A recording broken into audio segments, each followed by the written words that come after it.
Welcome to the Stay Wealthy Podcast. I'm your host, Taylor Schulte, and today I'm tackling what might be the most expensive lie you've ever told yourself. I'll just work a few more years.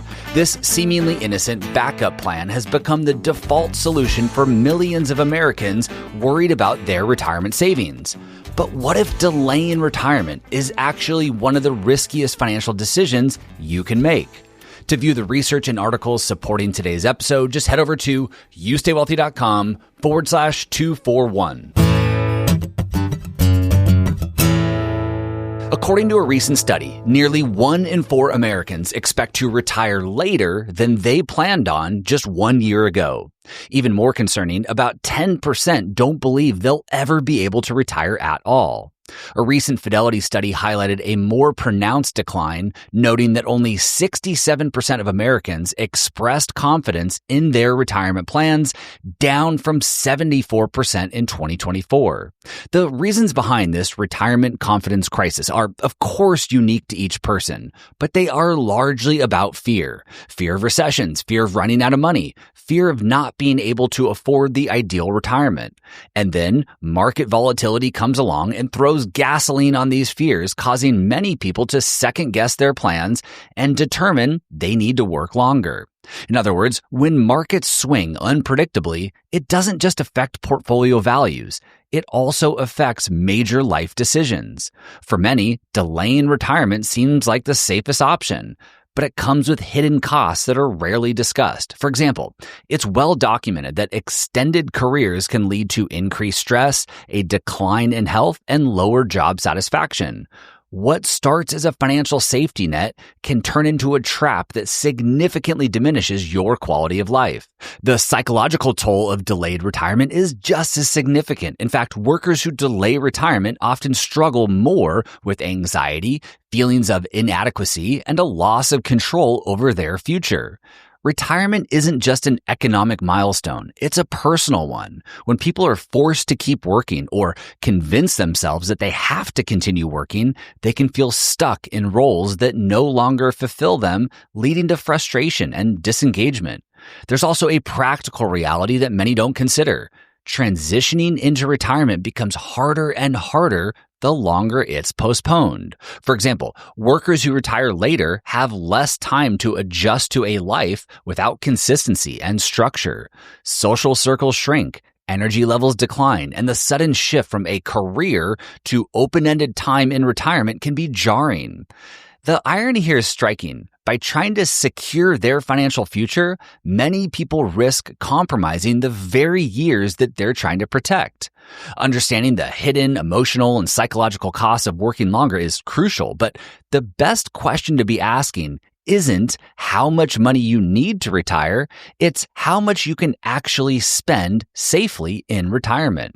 Before we get into how to answer that question properly, let's briefly touch on the retirement spending dilemma and why retirement confidence might be lower than it needs to be. It's widely evident that most people worry about running out of money. However, the data shows that most retirees actually end life with far more wealth than they started retirement with. The financial industry often feeds this fear by pushing overly simplified spending strategies like the 4% rule, which can create unnecessary anxiety about having enough and convince people to work longer than they need to. Let me break down why the 4% rule can be misleading. To start, academic research analyzing thousands of retirement scenarios dating all the way back to the 1920s found that 2/3 of retirees following the 4% rule more than doubled their initial savings after 30 years of retirement spending. The median retiree ended their 30-year retirement with almost 3 times their starting wealth. And even crazier, 1 in 6 retirees ended with 5 times their original nest egg. The reality is that historically, retirees following this popular spending rule were far more likely to die with a massive surplus than to run out of money. And this is primarily due to the 4% rule being designed to survive the worst economic conditions in history, like the Great Depression or the 1970s. In other words, it was built for catastrophe, not typical market conditions, yet the financial media keeps presenting the 4% rule as the gold standard, ignoring its well-documented flaws. This has created what researchers call a consumption gap, where retirees dramatically underspend compared to what their portfolios can actually support. And this gap is understandable. The fear of running out of money is so widespread and so powerful that people will sacrifice their golden years to protect against these worst-case scenarios. Ironically, this conservative approach often backfires. In addition to ending life with a pile of unused money, retirees who follow the 4% rule have historically faced higher retirement tax bills due to the required minimum distributions on oversized portfolios. They also miss opportunities to enjoy their money while they're young and healthy enough to travel or pursue their passions. On top of it all, rigid withdrawal strategies ignore real-life spending patterns. For example, most retirees don't spend uniformly every year. They typically spend, or want to spend, more in early retirement and less as they age. Fixed spending rules, like the 4% rule, don't adapt to these common patterns. They also don't adjust to market conditions. For example, when markets drop, retirees using a fixed withdrawal strategy might need to sell more of their investments at lower prices to fund their expenses. Conversely, in strong markets, they miss chances to withdraw and spend more money when their portfolio value is higher. This lack of flexibility can cost people years of their retirement. As previously noted, nearly 25% of workers now plan to delay retirement due to financial fears, with many of them fixated on arbitrary savings targets or popular rules of thumb. But the research reveals that many people could likely retire earlier if they used a more flexible spending strategy that manages risk and maximizes income rather than clinging to worst-case scenarios and outdated rules. So, fundamentally, what does a strategy like that look like? Well, for starters, it does not lock you into rigid rules. It adapts. And recent market volatility reminds us why flexibility matters more than fixed formulas. Because when major asset classes fall, the 4% rule directs retirees to withdraw the same scheduled amount, which can lead to selling more investments at a loss. Meanwhile, those with dynamic or flexible withdrawal strategies have a little bit more flexibility. In some cases, they might be able to spend from their properly designed war chest, avoiding the need to sell investments that have gone down. In other cases, they might temporarily reduce their withdrawal rate to preserve capital in the short term and ensure they can maximize income in the long term. Over long periods of time, the difference in retirement success and confidence can be significant. And what I love about flexible withdrawal strategies is that they recognize that retirement spending naturally fluctuates. As noted earlier, retirees typically spend more in early retirement, often 20% more on travel, hobbies, and family experiences than they did before they were retired. Spending then typically declines in their mid-70s before rising again due to healthcare costs. A properly implemented, flexible withdrawal strategy accounts for these real-world patterns rather than forcing equal annual withdrawals. It also adjusts for market performance, allowing for more spending in good markets while preserving capital during downturns. As a result, this approach to retirement spending can significantly reduce sequence risk, which is the danger of poor market performance in the early years of retirement depleting your nest egg. In fact, research published by Wade Pfau concludes that retirees using flexible withdrawal rules have 30% higher success rates than those following rigid formulas. The psychological benefits are well documented and valuable too. According to a Vanguard study, when retirees know that their spending plan adjusts automatically to market conditions, they report feeling 45% more confident about their financial security.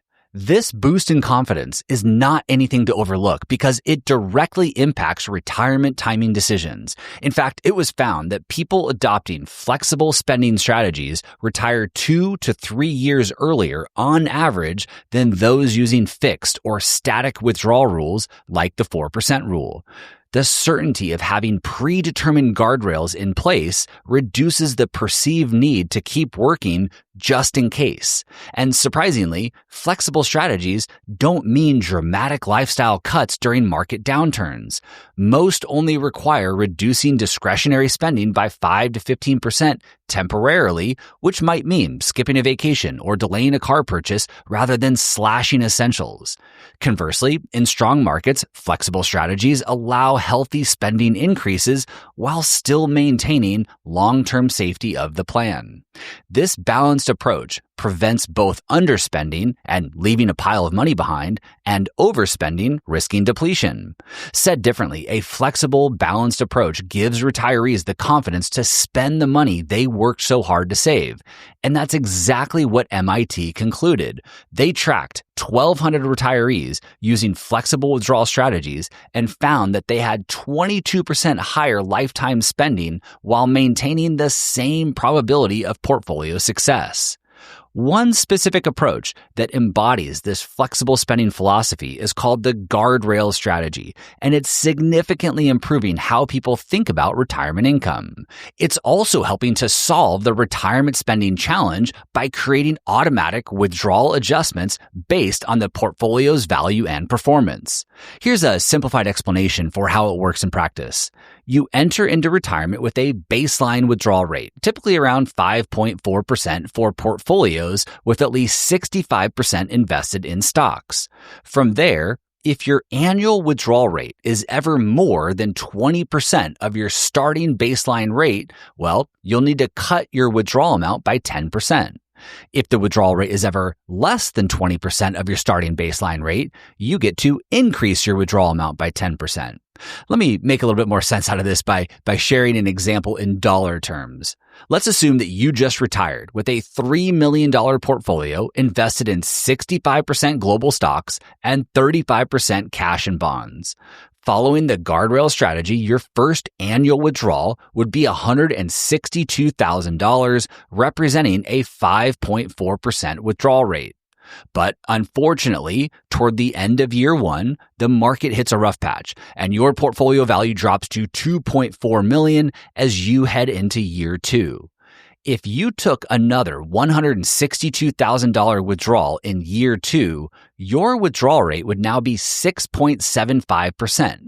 That's $162,000 divided by your portfolio value of $2.4 million.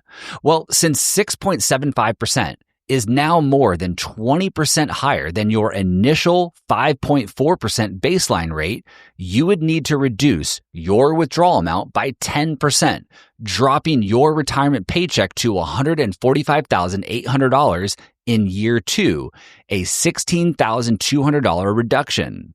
Although this pay cut is noticeable, you might notice that your withdrawal rate is still well above the overly conservative 4% rule. And this formula works the other way around too.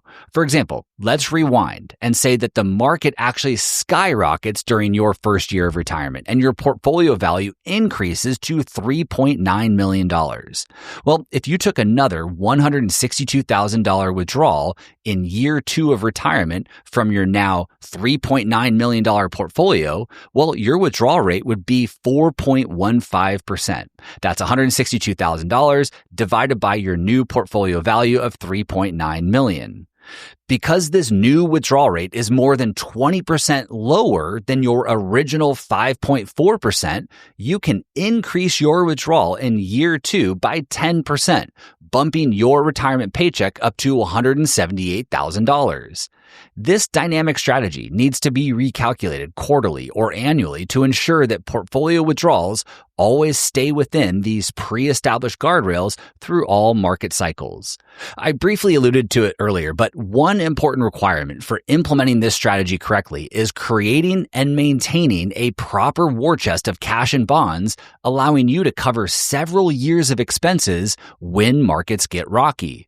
During significant market declines, the rules will dictate that you spend from your war chest rather than selling securities with dramatic losses. Then, as markets turn around and your portfolio recovers, the rules will guide you to systematically replenish your war chest by trimming gains. This is just one of a dozen nuances and rules that are required to enjoy the benefits of this strategy, which leads to the main drawback: complexity. A flexible withdrawal strategy like guardrails requires careful implementation, strict adherence to the rules, and ongoing monitoring. However, its ability to provide a higher starting withdrawal rate in retirement while mitigating the chances of running out of money highlights why it can help address the retirement confidence crisis. For those willing to trade overly simplified, fixed withdrawals for flexibility and adaptability, the guardrail strategy provides a mathematically sound way to retire on your terms and enjoy the money that you work so hard to save. So hopefully you can now see why "I'll just work a few more years" might be your most expensive lie. The financial cost of convincing yourself that you need to work longer often pales compared to what you lose in health, freedom, and irreplaceable time. And now that you understand why retiring too late can be as financially and emotionally damaging as retiring too early, you can make a more informed decision about your own retirement timing.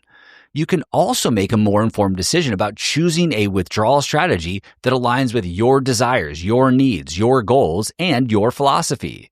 The guardrails approach is just one of many viable solutions. What's most important when turning your nest egg into a retirement paycheck is that you follow a rules-based, systematic approach supported by evidence and research.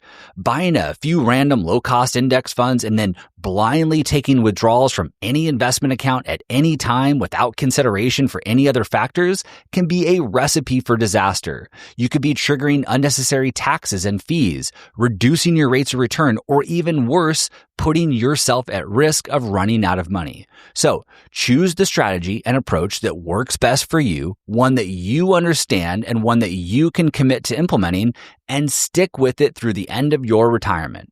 If you want to learn more about how my firm can help you create a retirement income plan using the guardrail strategy, follow the link in the episode description or visit freeretirementAssessment.com. That's www.freeretirementAssessment.com.